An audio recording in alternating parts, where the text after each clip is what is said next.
Welcome back to ACR On Air, the official podcast of the American College of Rheumatology.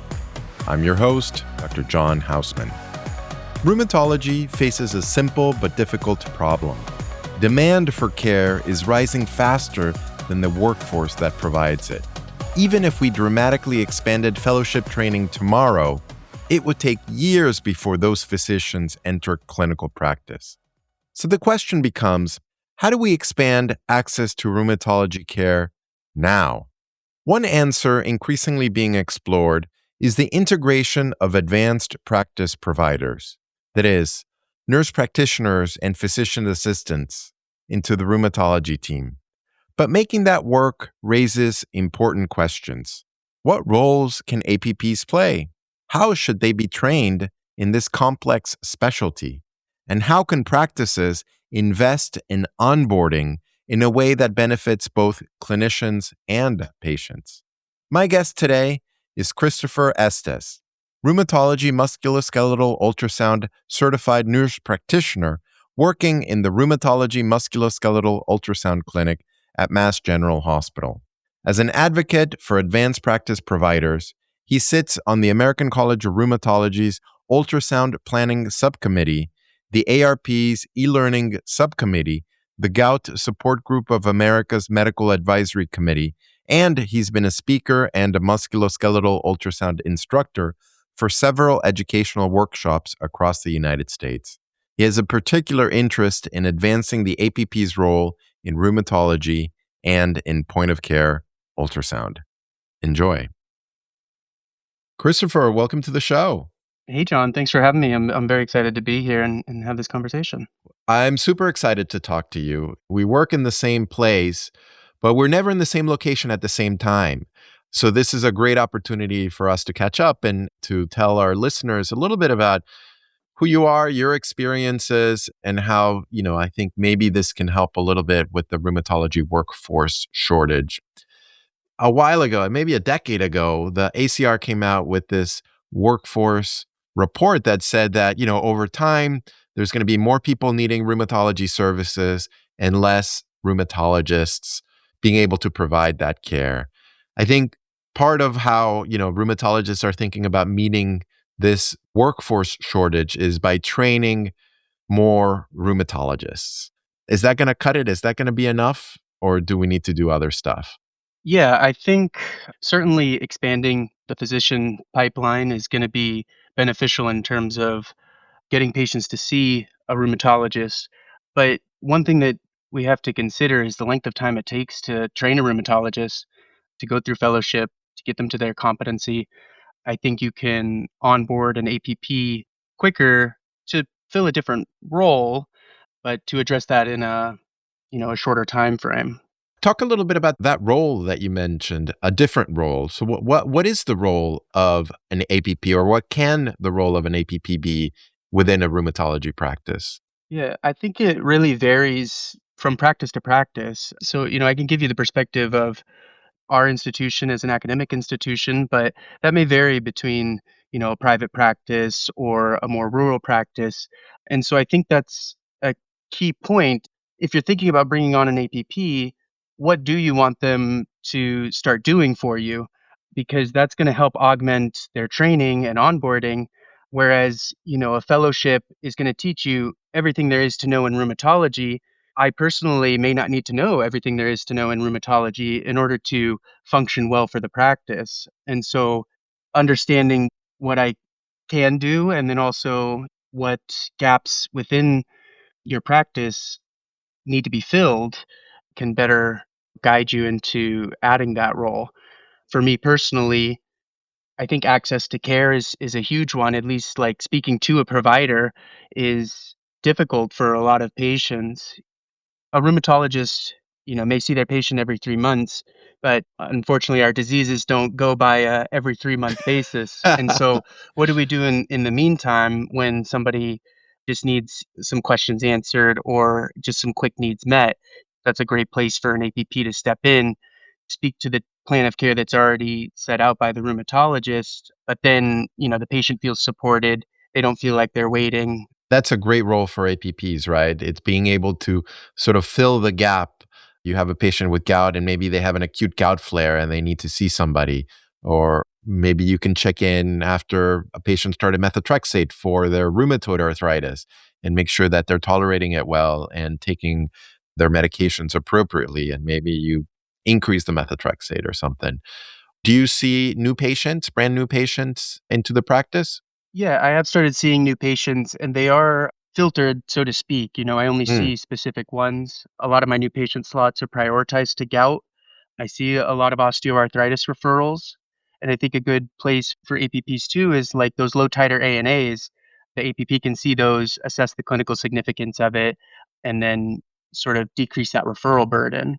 amazing. So sounds like you can help address the workforce shortage by improving access to care, both for new patients, and with selected symptoms, for established patients that are maybe having flares or need some routine care. And then you also do something else, Christopher, which I think it's pretty unique among APPs, is that you're certified in musculoskeletal ultrasound. Talk a little bit about that. Yeah, so I'm one of two nurse practitioners that have RHMSUS certification. There's another one that works in pediatric rheumatology, I in adult rheumatology. And I think it's been a really great addition to the practice to have me in that role. What I mainly do for that is I can see patients, I co manage patients on the musculoskeletal ultrasound team. So they have their own panel of patients. I'll help co manage those patients, but I also see all the other rheumatologist patients for injection requests, such as yourself. You may see somebody in clinic, diagnose maybe a gout flare, and say, okay, you can go see Chris next week, and I can provide that injection. And what that's been able to do is increase the access to the injection, but also take away some of that injection volume away from the RHMSUS physicians that are on the team so that now they can start prioritizing their clinics to the diagnostic ultrasounds rather than these routine injections. It's been so helpful to have you around among, the other musculoskeletal ultrasonographers in our practice that, yeah, I mean, my patients love it. I've had patients rave about how quickly they were able to see you and how effective, your injections have been. I recall a patient, I think you injected her CMC joint and she was so happy with how it came out. So that's yet another role. So not only are you able to see new patients, help with established patients, but also being able to do procedures. But that certainly sounds like in order to do those things, you have to be trained. So, can you talk a little bit about how you started training in rheumatology, what your background, how you ended up in rheumatology, and how you started becoming an NP with proficiency in rheumatology, and then talk a little bit about the ultrasound part of your training? A lot of my nursing experience was in orthopedics, worked in knee replacements, spine surgeries, trauma. When I became a nurse practitioner, I started in podiatry and was doing, foot evaluations, foot injections, was helping in the operating room. I felt eventually I kind of plateaued in that role because there's only so much I think you can learn about the foot. And I sort of wanted access to be able to treat the whole patient because a lot of patients they come in for that foot exam, but they have all these other things that are going on. I sent a lot of patients for ultrasound, primarily for like Achilles, prolotherapy, and things, and access to that was difficult at the institution that I was at. So that got me interested in ultrasound, where I was like, okay, maybe we can get an ultrasound in here that comes with its own costs and everything else. But then I found this role, at MGH that I'm currently in that married the two where I can treat the whole patient and we get that ultrasound piece of things. Amazing. So, as a nurse practitioner, when you first came in to the job, what training had you had in rheumatology, if any? Yeah, that's a good question. I would say very minimal. And in hindsight, I probably steered away from it, so to speak, in my learning. I didn't invest a lot of time into it. They're going to teach you to pass your boards, teach you to be safe providers. That's sort of the goal. There's this blanket general knowledge that an NP has to know in order to work effectively as a clinician. And so I learned what I needed to learn in that moment, but you're also learning about endocrinology, etc. And so you have to kind of like parse out your time. the complexity too can be daunting, especially from a novice learner. And so an APP education sort of gets you to a baseline knowledge where you can go and work in really any setting, but you also have room to grow. And I think that's what my education had set me up for.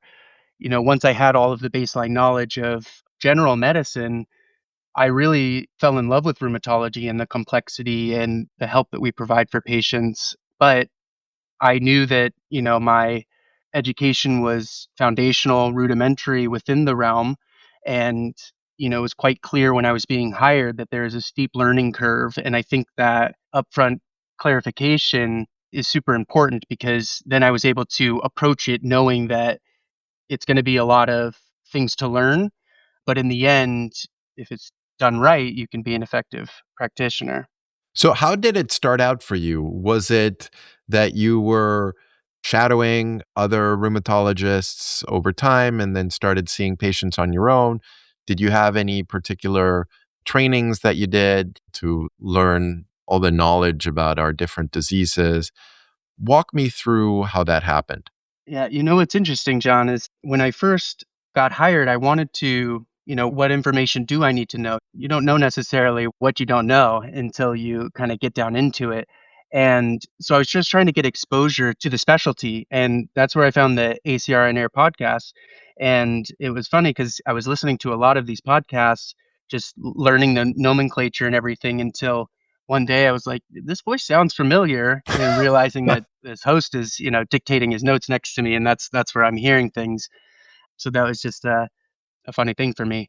But I started to get exposure to the nomenclature, and then I would primarily shadow at the beginning.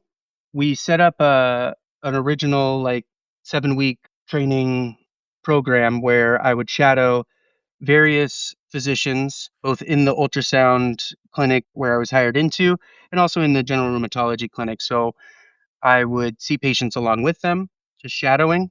And that was a way to get exposure to how a visit is conducted, what kind of questions, review of systems is being asked, and then also get hands on with the patients because it was learning how to assess vitis is it's an art in a way, especially when you get to those more subtleties. And so I had that direct oversight. And then I also had a significant portion of my time. And when we went back and looked at it, it was probably about 40% of that training time was spent for independent study, which was less structured. And so I wasn't just in clinic all the time with these providers. I was given specific time during the day too to go back and synthesize what did I just see, what did I learn, what questions do I have that then I can go explore, and it guided me on to where I should start, expanding my knowledge. And where I found that was in rheumatology textbooks as well as online modules, the advanced rheumatology course. And then with my mentor too, that's also a key point is that, I had a very close relationship with my mentor. And so our level of communication is pretty consistent. And I think that support alone is super important in reassuring myself. If I have questions, then I can reach out to somebody. And one thing that we would do is like either we would see a deficit in practice when I'm seeing somebody, a knowledge deficit, or maybe there's an interest that I want to go explore.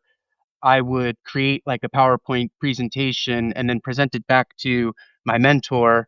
I was able to show, okay, this is the knowledge that I have on the situation. So now they know where my knowledge base is at. They can clarify any gaps in that knowledge, and increases their confidence in my education as well. But also just having that process is what really guided me in my learning.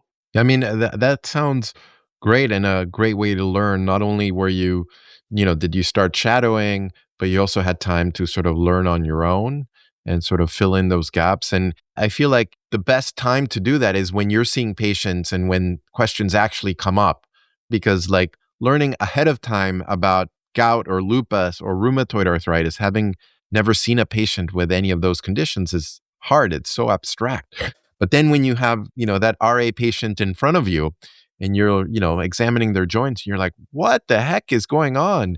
And then, that sort of sparks your desire to learn more about, well, what is RA? How does it start? How does it happen? How do you treat it? That sounds like a great idea. And I love the idea about, identifying specific knowledge gaps, researching those on your own, and then presenting it back to your mentor to sort of show that you've progressed and learned over time. So it sounds like initially you were shadowing. At what point in time did you actually start sort of seeing patients and then on your own? And how did that process work initially? Did you sort of work as like a fellow where you present your case to the attending and then you both come in? Can you talk a little bit about how that progressed?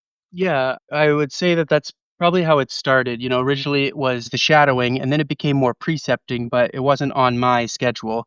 So I would be with whomever I was working with that day, and maybe I'm in the room ahead of them. They're seeing their patient, I'm seeing a patient next door, and then I come out, present my case to this patient. They're going to come in, they're going to validate that information and education with the patient, the plan, and so that was a good way of getting comfortable in being alone with the patient, being comfortable in, the education that I'm providing.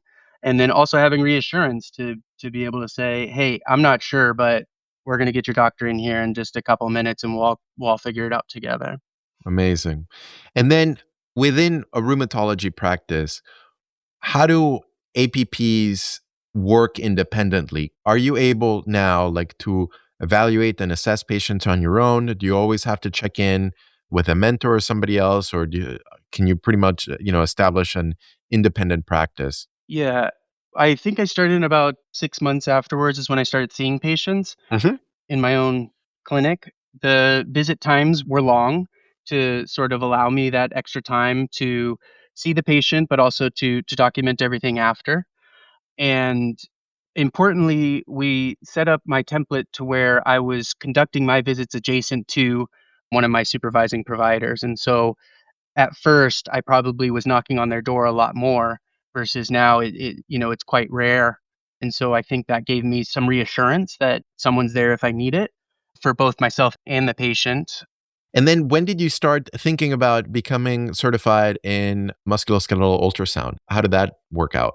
Yeah, I was hired within our ultrasound team, so it was primarily the goal was to get me up and running within ultrasound, and then, as we were doing that, as I'm learning the rheumatology piece, there's the RHMSUS does have a specific pathway for NPs and PAs, so it's quite clear as to how you go about getting the certification. I think I was able to be certified, rather quickly because it is sort of based on volume. We have a high volume injection clinic, and when I was originally doing injections, it was with the providers, and it's kind of one of those see one, do one kind of things. And then eventually they sort of released me for my autonomous practice with specific joints in mind. Okay, yeah, he's got this one down. He's got this one down. Amazing. And now, pretty much, you talk to me a little bit about your schedule. Like, you're seeing on a typical week, how is your schedule laid out in terms of like new patients, follow ups, procedures? How does it boil down? Yeah. So because I kind of do a few different things within the practice. It can all kind of vary, but I have 3 specific days just dedicated to ultrasound, and that may be seeing a follow-up patient for one of my ultrasound attendings, seeing my own follow-up patients, seeing just injection requests, maybe seeing your patient sometime that morning. I have a new patient slot in each of my clinic days in which I'm given 45 minutes, and those are either OAs, gouts, but I've also gotten PMR that gets referred for OA, and so you're able to see those patients as well. And then I have one clinic per week that's just general rheumatology, in which I don't do any ultrasound, and those are a lot of primarily follow-up patients. Maybe you had started a patient on methotrexate, and then you want the patient to come back in 6 to 8 weeks. They're going to see me. I'm going to evaluate for their tolerance of the medication. We'll check labs. We'll, do an exam. But that way, they're able to get back in within that 6-week period, rather than come back and see me in 3 months or whatever is available for you. Amazing. Talk a little bit about if you had to recommend to another APP, who's going to start in rheumatology and got an interest in rheumatology, how would you walk them through like some of the training that they require, especially with, I know that the ARP has all of these like e-learning modules. How should those be integrated into the onboarding of an APP into a rheumatology practice? Yeah, for me, the modules were huge. I did the advanced rheumatology course, which was importantly funded by the Rheumatology Research Foundation's mentorship grant. Hmm. So that provided financial support to access these modules, among other things. But the advanced rheumatology course is sort of like, it really takes a deep dive into rheumatologic conditions, the evaluation of labs, treatments, and, it gave me a foundational knowledge that I can bring back to clinic and know what people are talking about and know what questions that I need to ask. It's a good way to get exposure to it.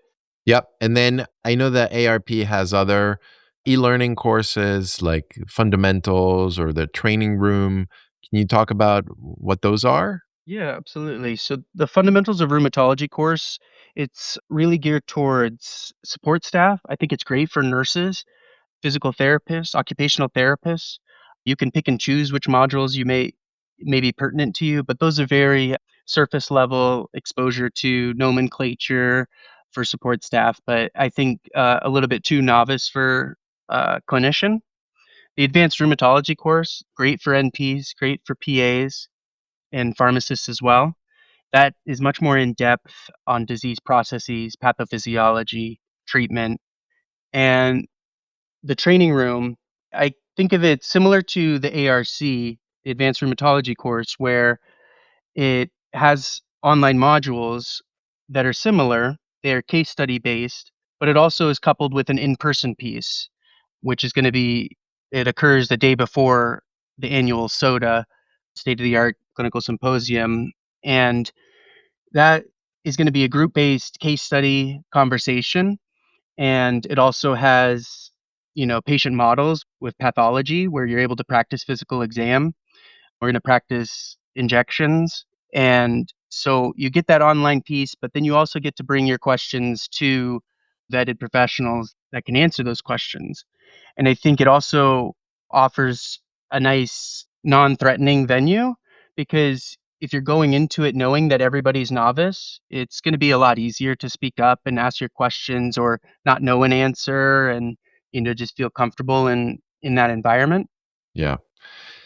It sounds like the hospital invested a lot of time and effort and money into training you.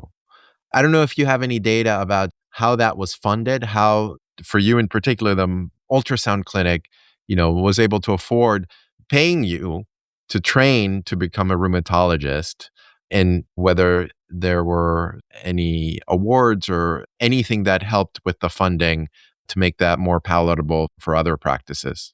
Yeah, the Rheumatology Research Foundation workforce expansion grant was huge. So it's $25,000 Mm, that specifically purchased textbooks for me to do. It purchased these modules. It sent me to ACR convergence. It sent me to SOTA. And I think all of that was very beneficial in me feeling supported, but also in my knowledge of rheumatology, just being exposed to, okay, when I first went to ACR convergence at, my first year is quite overwhelming. But, you get a sense of what are the current topics? What are things that I'm going to be start to hear? And not only does it cover for that stuff, it also allows for protective time for my mentor to allow them to have, specific time where they can dedicate to me to go over those questions, for me to review those PowerPoints to offset some of the loss of revenue and, somebody's not seeing patients and billing for X amount of time that has to be taken into consideration. But what this process has allowed for is sort of like, I like to think of it as going this route is like a train and retain kind of process rather than train and retrain another person. mm, If you invest a lot at the beginning, I felt very supported. I knew that people were giving into me. It makes me want to give back my effort. And I feel comfortable in being a rheumatology provider. And so now I want to stay in it. And so when you invest so much up front, in the long term, your cost may not be as great as if you were to just do a short training duration and then your nurse practitioner gets burnt out, what have you, and now you have to train another one, which is a whole nother set of costs. Yeah, I mean, we've certainly had some turnover in terms of APP in our practice, and I think that is one of the concerns that as an APP, we need to invest in you, both money, time, for you to become, able to practice rheumatology. And I guess the concern is, as you mentioned, it's like, well, once you're trained, then you're going to leave and you're going to go someplace else, and we're going to have to retrain somebody else. But it sounds like from what you're saying, it's like you're feeling all the dedication that was put into you, and now it's sort of your turn to give back, to the hospital and to the mentors that you had that trained you and made you a practicing rheumatologist. Yeah, and I think it's even motivated me to apply for and be on some of these committees, like the e-learning committee and the ultrasound committee with ACR.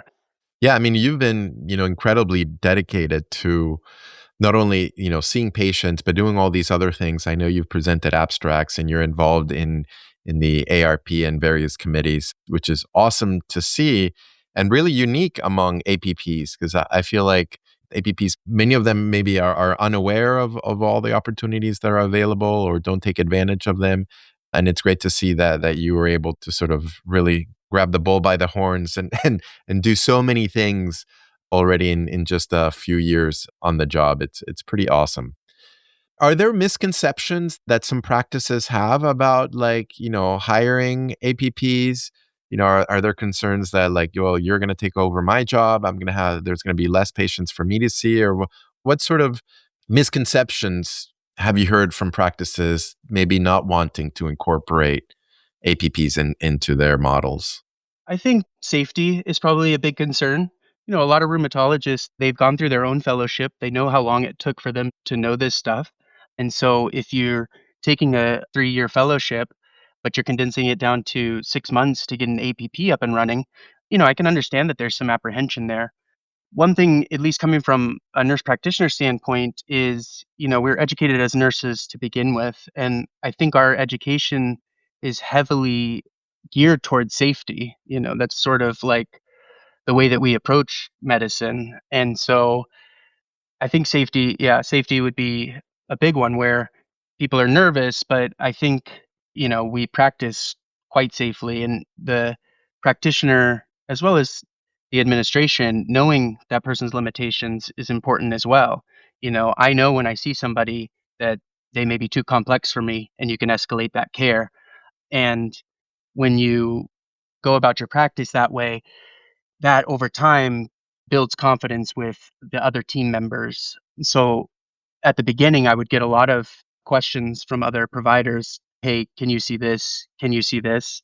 And, sometimes to me, it seemed kind of silly with certain things. I'm like, of course I can see that. But instead of taking it as like, being defensive about it, it's just a chance for educating. Yes, this is what I can and cannot see.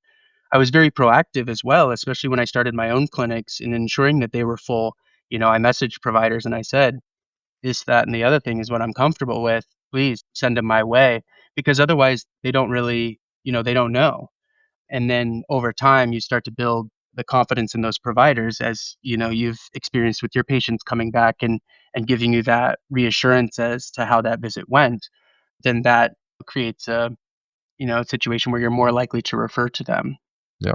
Yeah, that sounds great. What would you say to a practice that's thinking about an APP, adding an APP, but is concerned about, loss of productivity and all the time and funding and effort that it takes to train an APP? Yeah. I think, one thing that you can key into is knowing what you're expecting out of the role. I don't see vasculitis. I don't see IgG4, but I know other nurse practitioners and PAs that do see those in their clinics. And so that can augment how you're educating them and what kind of patients that they're going to be seeing.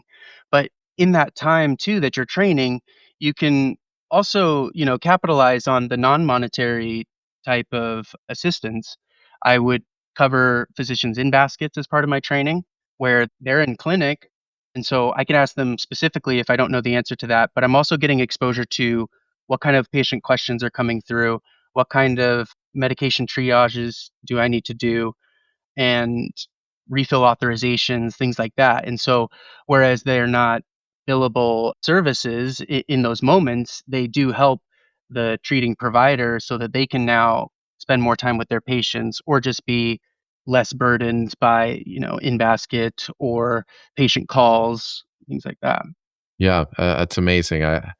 I wish we all had APPs that can help with that.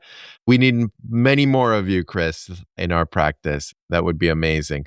So, looking forward, so we started talking about how APPs can really seems like really play a huge role in the rheumatology workforce shortage. As you mentioned, because of you, our practice is able to see more new patients, to have better follow up with established patients, and is able to refer procedures to you that we weren't able to do so before. Looking forward over the next few years, how do you think APPs could play a role, not only at our hospital, but at other hospitals and in trying to address that huge need for further, rheumatology care? The word team comes to mind, where I think it projects a sense to the patients that you're being cared for by a team. I see a lot of patient questions when they come in. So and so, I can't see so and so for 2 months, but is there an NP that I can see? Like they're specifically asking that because they're getting that exposure in other specialties that they may be interacting with. And so I think it really would help with that team-based approach where somebody feels supported because I can get on a phone with a patient and even if I don't know the answer, the patient feels validated. I got the information that they wanted me to get to their provider and I can relay that. Or, I have the baseline knowledge to be able to go and figure it out. But I do that quite a bit as well, where I'm sort of just a liaison, so to speak. I can see them in clinic. I can acquire the data with the physical exam, get the patient's perspective and their concerns and questions, and then on the back end, adjust their plan. Yeah, I love that idea of sort of a team-based approach to rheumatology care, right? That it's not only the physician that you see, but maybe the APP and the pharmacist and the nurse, and we're all working together with that same goal of taking the best care of the patient that we can. And I think it's so crucial given sort of the huge number of patients that need to see us and the limited number of rheumatologists. It's so unlikely that, we'll be able to just one-on-one provide that care. But if you have a team of APPs and pharmacists and nurses and physicians that, all work together to take care of the patient, I think that sounds like a great future for our specialty. Christopher, this has been an awesome conversation. It's been awesome to see you from when you started, that you, as you mentioned, you didn't know that much, and now you're out there having posters at ACR and seeing patients on your own and doing procedures. It's really been awesome to see you and to see your progress over that time. So I hope you continue doing all the excellent stuff that you're doing, and hopefully that other practices will learn from your experiences and will have the audacity to train more APPs and help to meet this huge workforce shortage that we have within rheumatology. So thank you so much for your time. Yeah, thanks, Joan. I appreciate it. And that's hopefully what the goal is try to empower practices to embrace the APP role and then also empower APPs to enter rheumatology and try to give an example. Yeah, you can come in with not knowing much, but learn what you need to learn to be effective. Awesome. Thank you, Chris. Yeah, thanks, John. One theme that comes through in this conversation is that solving the rheumatology workforce shortage isn't just about training more physicians. It's also about redesigning how care is delivered. As Christopher describes, integrating well trained advanced practice providers can expand access, improve follow up care, and increase procedural capacity. But that only works when practices invest in structured education and in mentorship from the start. Thank you all for listening downloading, subscribing to our show, and for rating us with 5 stars or however many stars you think we deserve. Show notes for this and all other episodes can be found at acronair.org, on Apple Podcast, Spotify, and on your favorite podcast app. Until next time, keep training those APPs. And of course, stay healthy.